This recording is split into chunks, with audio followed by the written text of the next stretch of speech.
Hop, institut boshlandi. Ancha yosh boshlangan institut. Shu boya aytganimizdek 14-15 yoshdan boshlangan ekan va birinchi rol. Birinchi rol Koshka Moshka. Antiqa bir filmda ko'rganman. Birinchi rol teatrdami, kinodami? Kinoda. Kinoda bu tush sotuvchisi 88-yil. Olingan 89 chiqqan.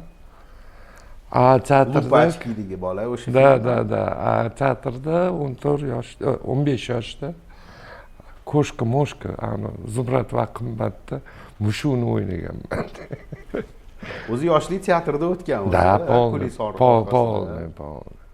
Teatrda. Endi ota-ona teatrda bo'lgandan keyin qayerda o'tadi? Maktab ham teatr, institut ham teatr, hayot ham teatr.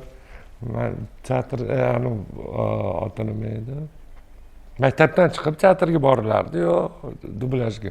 14-trolleybus bilan maktabim oldidan o'tardi, onamni oldiga dublyajga, teatrga.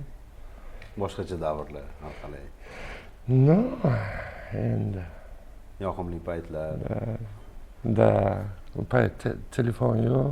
Telefon yo'q, vaqt barakali, vaqt bemalol. Hamma narsaga ulgurish imkoni bor. 5 tinga shunda o'zbek filmga borilardi, 14-trolleybus bilan. O'zbek film teatrda, teatr Hamza, teatr Abror Hidoyatova. O'zbek film. Hayron, onam radioda ham ishlardi, radioga bir marta ham bormaganman. Bir marta ham bormagan. Dublyajda endi polni. Radioda ham ishlardilar, lekin bir marta ham radioga. Hozir tushundim bu narsani. Bir marta ham radioga bormaganman, radio komitetiga. Qoyil. Rima Ahmedovani ovozlari har bir radio novellada yangragan, ajoyib she'rlari, undan tashqari aktrisa sifatida xalqimiz juda ham yaxshi ko'rishadi, Alloh rahmat qilsin. Yoshlik o'sha ijod bilan boshlangan, teatrda davom etgan, o'sha birinchi film, boyagi tush sotuvchisi va undan keyingi loyihalar. Keyin Jahongir aka, ikkinchi filmim bu Jahongir aka. Endi kichkina rollar juda ko'p edi.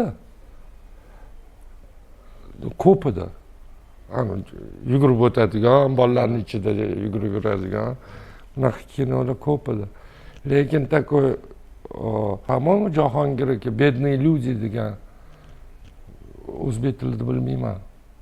Jahongir aka Qosimov "Бедные люди" Baxtiyor Ixtiyorov bilan, Husan akalar bilan oluvdilarda kino. Onam ham shu yerda o'ynagandilar.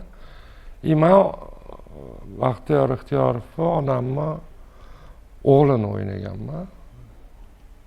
Shu bilan keyin Yusuf Roziqov Domla degan serial bor edi.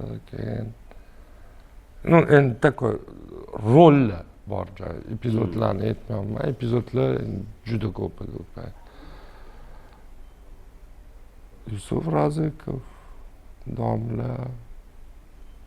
Keyin xalq tanigan Sardor. Конечно. O'tgan kunlar было.